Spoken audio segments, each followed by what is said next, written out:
ñu ngi leen di nuyu di leen jaajëfal yéen ñuy suivre chaîne bii di Xalaat TV ñu leen di dalalaat ci seen jàngatu bés bi.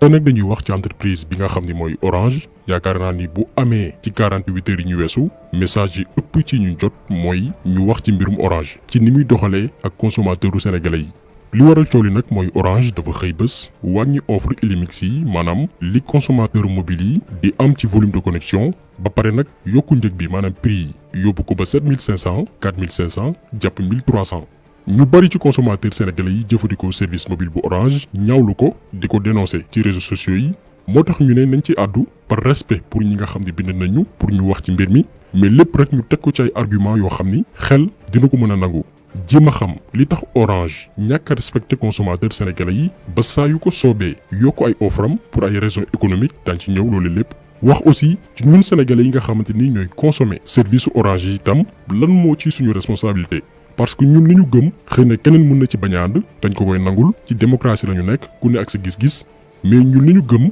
te jàpp ko mooy li Orange di teg consommateur sénégalais yi du nguur moo koy lijjanti parce que bu ñu amoon volonté bi amaana dañ ko mën a saafara. du organiser ay marche moo koy régler ndax Orange majoritairement du suñu moomeel dañ ko privatiser depuis des années lu koy faj ñun la ñun consommateurs sénégalais yi ñoo ko mën a régler définitivement mais ci naka loolu lañ fas yéene leeral tey. pour comprendre lu tax Orange jàppe ñooy foyekaay ñun Afrique suñu réew yi rawatina Sénégal il faut que ñu dem gëstu xool société bi ci ban situation la nekk biir dëkkam muy France. parce que li doomi aadama yi war a comprendre mooy chiffre d'affaires Orange ci suñu biir réew yi maanaam li ñu fiy gagné ci xaalis ni muy yokkee par an melul noonu boo demee seen biir réew muy France. bu ñu jëlee atum 2019 bi Orange présenté wi seen résultats seen biir réew dañu seetlu ni perte nañ ñoom Orange biir France lu toll ci 54 000 clients yuy jëfandikoo seeni service mobile maanaam juróom fukk ak ñeenti junni clients yoo xamante ni dañu abandonné bàyyi service mobile yu Orange. loole li mu sabab mooy ñoom Orange seen chiffre d'affaires dafa baissé ci réewum France même bu dee ni am nañ chiffre d'affaires bu toll ci 18 milliards d'euros en 2019 ci seen biir réew. mais li gën a am solo ci rapport annuel bi Orange présenté en 2019 mooy li tax seen entreprise bi di gën a soqaliku malgré perte yi ñuy am biir France mooy li ñuy gagné Afrique ak Moyen-Orient bi. bañ na ko sax ci rapport bi dañu ne le groupe est porté par la zone Afrique Moyen-Orient à plus de 6% contre 1% en Europe maanaam. këru liggéeyukaay bi bu dul woon ak Afrique ak zone Moyen-Orient bi làmbaay ñaaw loolu lépp li muy tekki mooy bu dul woon ñun suñu réew yi groupe Orange dinañ nekk ci jafe-jafe yu métti. mais ba tey ci perte Orange yi biir France maanaam lañ fay ñàkk ci xaalis këru liggéeyukaay bi ne dafa lancé woon benn service bancaire muy Orange Bank en 2017 mais en octobre 2019 bi ñu weesu. ñoom Orange dañu seetlu que ni perte nañ lu toll ci 115 millions d'euros entre janvier jàpp septembre 2019 ci service bancaire boobu nga xam ni lancé woon na ko. loolu aussi di beneen indice buy wane jafe-jafe yi Orange nekk biir France ak lajji yam fa lajji bëgg ko nag daboo suñu réew yi. donc pour comprendre lu tax Orange di bëgg a rey suñu réew yi di ñu facturer ay services yu cher il faut que nga dem France gëstu ci ban situation la ñu nekk. foofu dañu nekk en concurrence ak yeneen entreprise de télécommunication yu ci mel ni Bouygues Télécom Free ak yeneen société ku ci ne ci entreprise yooyu noonu di proposer ay services de qualité waaye itam ay offres yu am solo ci njëg yu yomb te loolu li mu jur mooy bu Orange yokkee seen i njëg foofu noonu muy France comme ni ñu koy defee suñu biir réew yi clients yi daañu leen fa bàyyi dem ci yeneen opérateurs yi nga xam ni ñooy proposer prix yi gën a yomb te bu ñu xoolee ci chiffres yi loolu mooy li am Orange dafay réaliser ay pertes yu am solo biir France léegi perte yooyu noonu la Orange di fayu ci suñu réew yi ñun Afrique parce que nee naa leen sànq lu tax groupe Orange di réaliser ay pertes biir France mais teewul société bi mi ngi continuer di stable financièrement c'est parce que suñu réew yi ñoo porté entreprise bi bu dul woon ñun làmbaay ñaaw bu dul woon Sénégal Mali Guinée-Bissau Guinée-Conakry Côte d'Ivoire ak yeneen réewu Afrique Orange daanu na bu yàgg.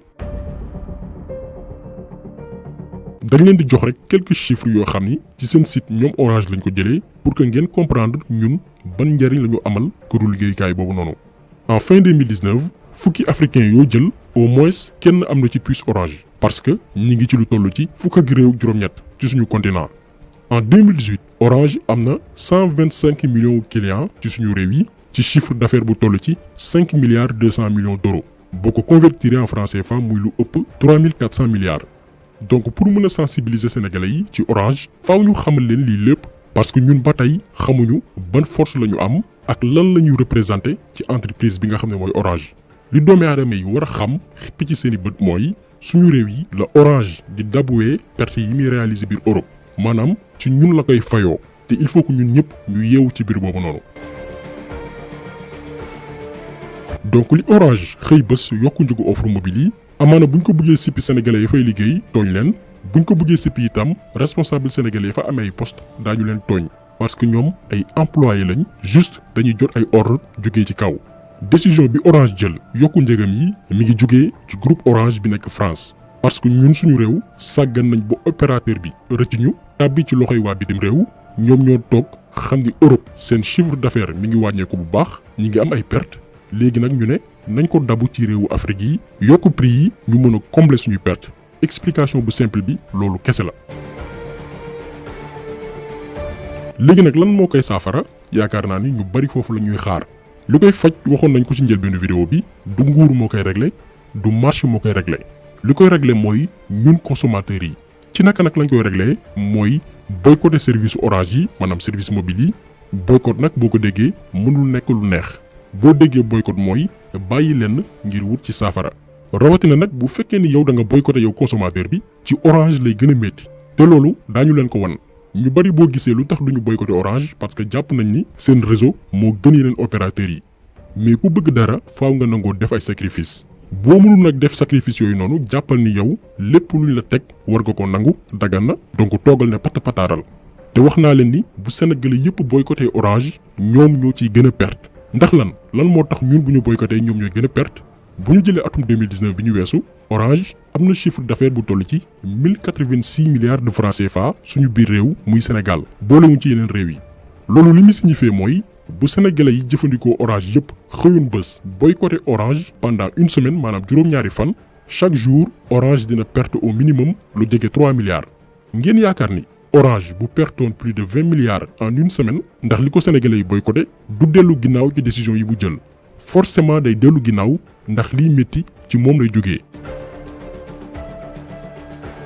donc il faut que sénégalais yi am culture boycott parce que mooy seule solution pour jàmmaarloog ay entreprises yu mel ni Orange xam ne jàpp nañ ni mën nañ def lu leen neex di ñu fowee pour yokk seen chiffre d'affaires waaye itam mën a combler perte yi nga xamante ni ñu koy am Europe. lenn war nañ ko comprendre mooy coowu réseaux sociaux yi Orange faalewu ko maanaam wax ji yëngalu leen jëf mooy tax ñu réagir parce que ñoom jàpp na ni ñoo fi teg tànk coow lay bari mais kenn du dem ci beneen opérateur. ndax bu ngeen seetloo même ci seeni publicité li ñuy gën a mettre en avant mooy bu ànd ak réseau moo gën maanaam ñoo fi gën la réseau loolu la ñuy bàkkoo kon coow li yëngalu leen ndax lii du lu bees c'est pas la première fois Orange di def jëf ju ñu mel consommateurs yi parce que xam na ni du mujj fenn ci seen xel dañu naan coowu sénégalais ñaari fan lay doon après mu jàll ci leneen moo tax li gars yi di indi ñëwu ci internet bi terewu leen nelaw parce qu'ils se disent que ni lii benn temps bu gàtt la rek gars yi dem ci leneen. kañ la Orange di réagir mooy bu toogee ñaari fan gis ni gars yi jëndatuñ connexion